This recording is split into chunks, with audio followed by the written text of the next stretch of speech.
Welcome to govt employ news. Friendly policing నినాదంతో police సిబ్బంది పనితీరులో నిత్యం పారదర్శకతకు పెద్దపీట వేస్తున్న రాష్ట్ర పోలీస్ విభాగం వారికి ఉన్న హక్కుల్ని వినియోగించుకోవడంలోనూ ఇదే విధానం అవలంబించాలని నిర్ణయించింది.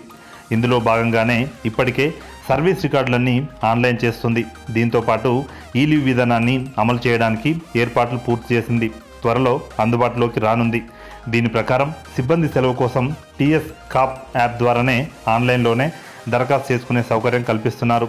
అధికారులు సైతం ఆన్లైన్లోనే మంజూరు తిరస్కరణ చేయాల్సి ఉంటుంది. సెలవు ఇవ్వని పక్షంలో అందు కారణాన్ని స్పష్టం చేయాలి. పోలీస్ విభాగంలో కింది స్థాయి సిబ్బందికి పైకి కనిపించని ఇబ్బందులు ఉంటాయి.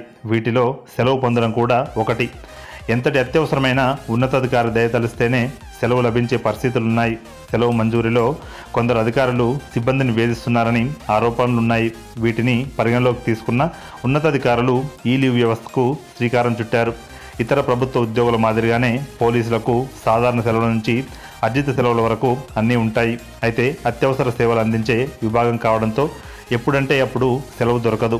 రాష్ట్రంలోని పరిస్థితులు, బందోబస్తు, నిర్వహించాల్సిన సందర్భాలు తదితరాలను పరిగణలోకి తీసుకొని సెలవు పొందాల్సి ఉంటుంది. ప్రస్తుత నిబంధనల ప్రకారం పోలీస్ విభాగంలో కింది స్థాయి సిబ్బందికి సెలవు పొందాలంటే 1,00,000 అనుమతులు ఉండాల్సిందే. ఇన్స్పెక్టర్ స్థాయి అధికారికి సెలవు కావాల్సి వస్తే ఆయన లిఖితపూర్వకంగా సంబంధిత జోనల్ డీసీపీకి దరఖాస్తు చేసుకోవాలి. సదరు డీసీపీ ఆ ఇన్స్పెక్టర్ పనిచేసే ఠాణా ఏ పరిధిలోకి వస్తే ఆ ఏసీపీ అభిప్రాయం తీసుకుంటారు. అలాగే కానిస్టేబుల్కు సెలవు కావాలంటే ఇన్స్పెక్టర్కు, ఎస్ఐకి సెలవు కావాలంటే ఏసీపీకి దరఖాస్తు చేసుకుంటారు. అక్కడ తతంగం పూర్తయిన తర్వాతే నిర్ణయం ఉంటుంది. కొన్నిసార్లు తీవ్ర జాప్యం జరిగి సెలవు మంజూరైన ప్రయోజనం ఉండదు. దీంతో అత్యవసరమైతే అనుమతి లభించకుండానే సెలవుపై వెళ్లిన వారు శాఖాపరమైన చర్యలను గురికావడం జరుగుతుంది.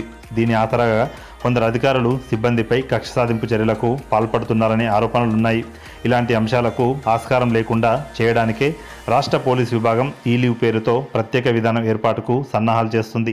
సిబ్బంది సెలవు కోరుతూ దరఖాస్తు కోసం అధికారిక అంతర్గతమైన టీఎస్ కాప్ యాప్లోని పోలీస్ వర్క్ ఫోర్స్ మేనేజ్మెంట్ సిస్టంలో దరఖాస్తు చేసుకుంటారు. దీని ద్వారా సెలవు కోసం ఎవరైనా దరఖాస్తు చేసుకుంటే ఆ సమాచారం తక్షణం సంక్షిప్త సందేశం రూపంలో దాన్ని మంజూరు చేయాల్సిన, పర్యవేక్షించాల్సిన అధికారులకు చేరుతుంది. ఈ దరఖాస్తుపై నిర్ణయం తీసుకోవడానికి కాలపరిమితి విధించారు. ప్రస్తుతానికి గరిష్టంగా 72 గంటల్లో నిర్ణయం తీసుకునేలా టార్గెట్ పెట్టాలని యోచిస్తున్నారు. ఈలోపు సెలవు విషయం తేల్చడంతో పాటు తిరస్కరిస్తే అందుగల కారణాన్ని అధికారులు ఆన్లైన్లోనే వివరించాల్సి ఉంటుంది. ఓ దరఖాస్తుపై సంబంధిత అధికారి నిర్ణయం తీసుకునే వరకు సంక్షిప్త సందేశాల రూపంలో ఆయనకు రిమైండర్స్ వస్తూనే ఉంటాయి. సెలవు మంజూరైతే తక్షణం ఆ విషయం దరఖాస్తు చేసుకున్న సిబ్బందికి సంక్షిప్త సందేశం రూపంలో తెలుస్తుంది. పారదర్శకతకు ప్రాధాన్యమిస్తూ ఉన్నతాధికారులు ప్రవేశపెట్టనున్న ఈ లీవ్ విధానం త్వరలో రాష్ట్ర స్థాయిలో అమల్లోకి రానుంది.